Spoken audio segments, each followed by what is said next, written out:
So hey guys, welcome back to my channel the serial point. और इस video में आज हम डिटेल में बात करेंगे कि जब आप DTPSB टीजीटी नेचुरल साइंस का फॉर्म फिल करेंगे तो आपके पास क्या एजुकेशन क्वालिफिकेशन होनी चाहिए। ध्यान रखिएगा, इस बार ध्यान देने की बात ये है कि पिछली बार जो क्वालिफिकेशंस चाहिए होती थी और इस बार जो उन्होंने एडवर्टाइजमेंट दी है उसके अंदर क्वालिफिकेशंस के अंदर चेंज आया है, जो कि प्लस पॉइंट है, जो कि कैंडिडेट्स के फेवर में किया है। अब क्या क्या चेंज किया है उसमें हम बात करते हैं, क्या क्वालिफिकेशंस आपके पास होनी चाहिए। So let's discuss.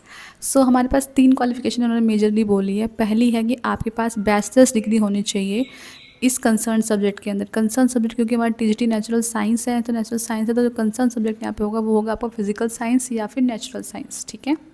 उसके अलावा आपके पास आपके बैचलर्स डिग्री के अंदर 50% मार्क्स होने चाहिए। और ये जो सब्जेक्ट है, जो कंसर्न सब्जेक्ट है आपका, ये आपको मिनिमम 2 साल तो एटलीस्ट पढ़ा ही होना चाहिए। इसके अलावा अगर आपने बैचलर्स के बाद इवन मास्टर्स भी कर रखी है सेम सब्जेक्ट के अंदर, 50% मार्क्स आपके हैं और आपने 2 साल पढ़ा है, तो भी आप एलिजिबल हैं। तीसरा, अगर आपने बैचलर्स कर रखा है या फिर मास्टर्स कर रखा है या फिर आपने 4 साल का इंटीग्रेटेड प्रोग्राम किया हुआ है, BLED कर रखा है, BSc BEd कर रखा है, BA BEd कर रखा है, तब भी आप इसको भरने के लिए एलिजिबल हैं। दूसरा जो क्राइटेरिया है वो है आपके पास BEd होनी चाहिए। अब BEd आपने अलग से की हुई हो वो भी चल जाएगी। अगर आपने इंटीग्रेट कर रखे हो BEd MAd तब भी आप एलिजिबल हैं। और तीसरा है हमारे पास CTET आपका क्लियर होना चाहिए, ठीक है। तो 3 चीज़ें हो गई। पहला है कि आपने बैचलर्स डिग्री, मास्टर्स डिग्री या फिर 4 ईयर का इंटीग्रेट प्रोग्राम कर रखा हो, इसके अलावा आपने BEd कर रखी हो और इसके अलावा आपने CTET क्लियर कर रखा हो, तो आप इस फॉर्म को फिल कर सकते हैं। लास्ट ईयर तक इन्होंने एक अलग से क्राइटेरिया था जिसमें था कि आपका मेन सब्जेक्ट तो आपको पढ़ा होना ही चाहिए, उसके अलावा आपके पास एक इलेक्टिव सब्जेक्ट होना चाहिए, क्योंकि इंग्लिश, सोशल साइंस, मैथ्स ये सब होता था। इलेक्टिव सब्जेक्ट हटने से जब बहुत नंबर ऑफ़ कैंडिडेट्स जो लास्ट टाइम फॉर्म फिल करने के लिए एलिजिबल नहीं थे वो इस बार एलिजिबल हो गए हैं, तो आप फॉर्म फिल ज़रूर कीजिएगा।